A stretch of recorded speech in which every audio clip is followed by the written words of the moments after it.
चलिए आज का टॉपिक स्टार्ट करते हैं हम असाइनमेंट। असाइनमेंट का मतलब क्या होता है कि मान लीजिए आपके पास सिर्फ 4 मशीन्स हैं, 1 2 3 4 और ये 4 वर्कर्स हैं आपके पास ABCD। इन चारों वर्कर्स को आपको ये मशीन्स असाइन करनी है। ठीक है, तो देखते हैं कैसे किया जाता है। आप देखिए इसके अंदर कितनी रोज़ हैं, 1 2 3 एंड 4। 4 रोज़ हैं और 4 ही कॉलम्स हैं। तो इसका मतलब ये आपका जो असाइनमेंट है ये बैलेंस असाइनमेंट है। तो जब बैलेंस असाइनमेंट होता है तो इसके अंदर आपको डमी क्रिएट नहीं करना होता, आप डायरेक्टली सॉल्व करना स्टार्ट कर देते हैं। सबसे पहला स्टेप होता है रो ऑपरेशन। रो ऑपरेशन में क्या होता है कि जो आपकी जो सबसे पहली रो है, इस रो में जो सबसे छोटी फिगर है वो सब में से माइनस करें आप। सबसे छोटी फिगर कौन सी है इसमें आपकी 5 सब में से माइनस कर दीजिए आप। तो मैंने जो 5 माइनस करा, 5 minus 5 0, 7 minus 5 2, 6 minus 5 1, 10 minus 5 5। Same ऐसे ही जो सेकंड रो है इसमें सबसे छोटी फिगर कौन सी है 2, वो सब में से आप माइनस कर दीजिए। इसमें सबसे छोटी फिगर कौन सी है 1, वो सब में से आप माइनस कर दीजिए, आपका आंसर ही आ जाएगा। इसमें सबसे छोटी फिगर कौन सी है 1, वो सब में से आप माइनस कर दीजिए, तो आपका आंसर ही आ जाएगा। फिर जब रो ऑपरेशन आप कर लेते हैं तो इसी स्टेप के बाद आपको करना होता है स्टेप नंबर 2 कॉलम ऑपरेशन। इस कॉलम में सबसे छोटा फिगर कौन सा है आपका 0, तो अब 0 अगर सब में से माइनस करेंगे तो सेम ही फिगर रहेगा आपका। इसमें सबसे छोटा फिगर कौन सा है 0, 0 सब में से माइनस करेंगे तो सेम ही आपका कॉलम रहेगा।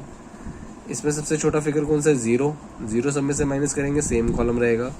इसमें सबसे छोटा फिगर कौन सा है आपका 3, तो 3 आप सब में से माइनस कर देंगे तो 2 3 0 3 आ जाएगा। अब इसके बाद आपको लाइन ऑपरेशन करना पड़ता है। लाइन ऑपरेशन का मतलब क्या होता है बेटा, आप देखें कि आपके पास ये जो स्टेप है, इस स्टेप को आप दोबारा लिख लीजिए सेम करके और उसको स्टेप नंबर 3 डालिए लाइन ऑपरेशन। आपके पास ये 4x4 का मैट्रिक्स है, तो जितनी भी आपकी जो 0 आ रही है ना, ये कम से कम आपको 4 लाइनों के अंदर कवर करनी है। अगर 4 लाइनों में कवर हो जाती है तो क्वेश्चन फिर वहीं सॉल्व हो जाएगा। लेकिन अगर 4 लाइनों के अंदर आप सारी लाइंस ड्रॉ करके आप सॉल्व कर लेते हैं तो इसके बाद आपका अगला स्टेप होता है इम्प्रूवमेंट का। तो अभी देखते हैं ये सारी की सारी लाइंस जो है कितने में कवर होती हैं। इसका करने का तरीका क्या होता है, जिस भी लाइन में सबसे ज़्यादा जीरोज़ होती है ना, उसको सबसे पहले आपको कवर करना पड़ता है।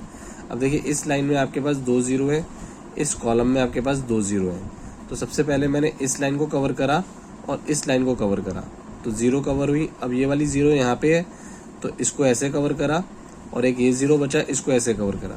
आप ऐसे भी कवर कर सकते हैं, जैसे मर्जी आप लाइन को कवर कर सकते हैं, बस डायगोनल कवर नहीं होंगे। तो अब देखिए 4 लाइनों में ही 0 कवर हुए हैं, तो अब यहाँ पे आपको फाइनल असाइनमेंट देना पड़ेगा। अब आपको फिर से डायरेक्टली जो लिखा हुआ है इसको दोबारा कॉपी करके सेम लिखनी पड़ेंगी फिगर्स। अब मैं असाइन कर रहा हूँ। फर्स्ट को मैंने A करा, तो जो A करा तो जैसे मैं A को करूँगा जिधर 0 होगा बस उसी को असाइन करना है। इसको मैंने असाइन करा तो आपका ये और ऐसे आपका कैंसिल हो जाएगा ये। फिर यहाँ पे सेकंड 0 है, इसको मैंने असाइन करा, ये और ये कैंसिल हो जाएगा। फिर मैंने इसको नहीं असाइन करके इसको कर रहा हूँ, क्योंकि अगर मैं इसको असाइन करूँगा तो ये और ये कट जाएगा, तो इसका 0 कट जाएगा, तो इसलिए मैंने ये वाला 0 करा असाइन। और इसके बाद ये वाला 0 बचा, ये वाला आपका हो गया। तो आंसर क्या आया, फर्स्ट को A मिला, सेकंड को B मिला, थर्ड को D मिला, फोर्थ को आपको C मिला। तो जो जो इनके सामने आंसर्स थे वो मैंने यहाँ पे लिखे और फाइनल आंसर आ गया मेरा 12। ठीक है जी।